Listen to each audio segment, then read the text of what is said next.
Erling Haaland was a goal machine again. In my opinion, if this player continues in the same form for the next 10 years, he will end his football career having written new records in every competition he has played in. I don't think he has much left to be considered the best pure number 9 to have played in the Premier League. He has now scored his 10th Premier League goal of the season in just 8 games.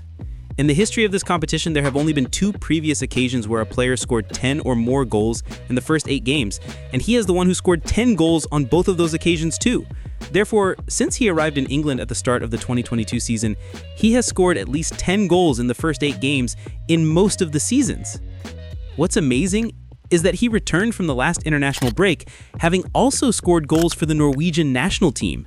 He has only played 13 games and has only failed to score in 1, which was the home game against Tottenham that they lost. In these 13 games, he has scored 23 goals.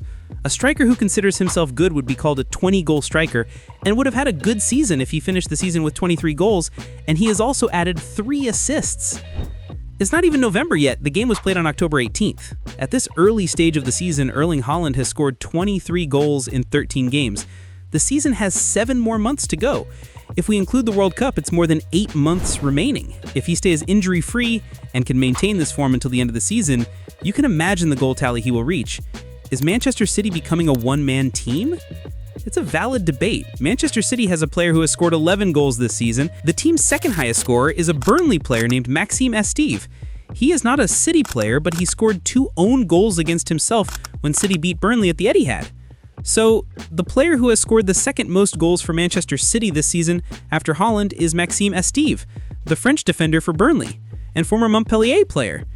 After the 11 goals, if you look for City players, you will only find players with 1 goal in the Premier League: Matheus Nunes, Phil Foden, Tijani Reinders, and Ryan Cherki. So if we only count City players, the highest is Haaland with 11, followed by 4 other players with 1 goal each. And these are unbelievable numbers. He scored 2 goals again. He has scored in 11 consecutive games. There hasn't been a game in between where he didn't score. And if we only count the last 11 games since the Tottenham match, Haaland's record is terrifying. He has now scored 96 Premier League goals.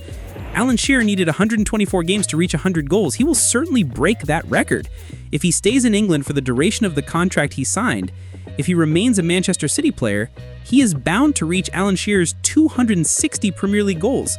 It doesn't matter which coach trains him, what style of play he adopts, or which league and competition he participates in, Erling Haaland scores goals. It seems he was born to do so, because he did it at Salzburg, he did it at Dortmund, he did it previously at Molde, that's why he got the Salzburg transfer, and he continues to do it at City.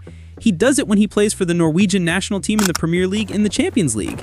He was a record holder for the fastest player to reach 50 goals in the history of men's national team football for a European country. He is also a record holder for the fastest to reach 50 goals in the Champions League, so I think he deserves a lot of praise.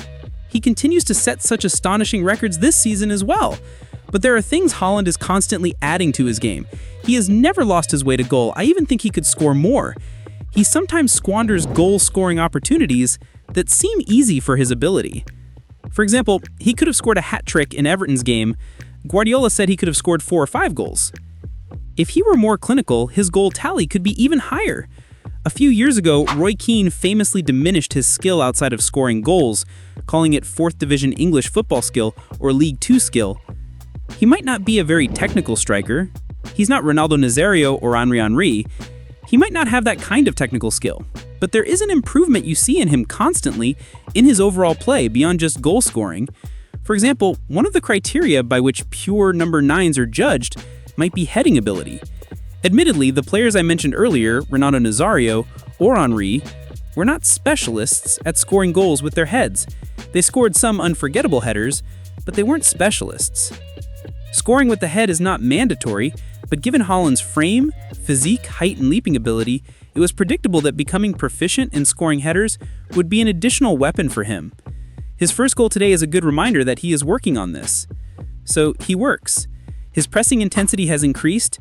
He is smarter.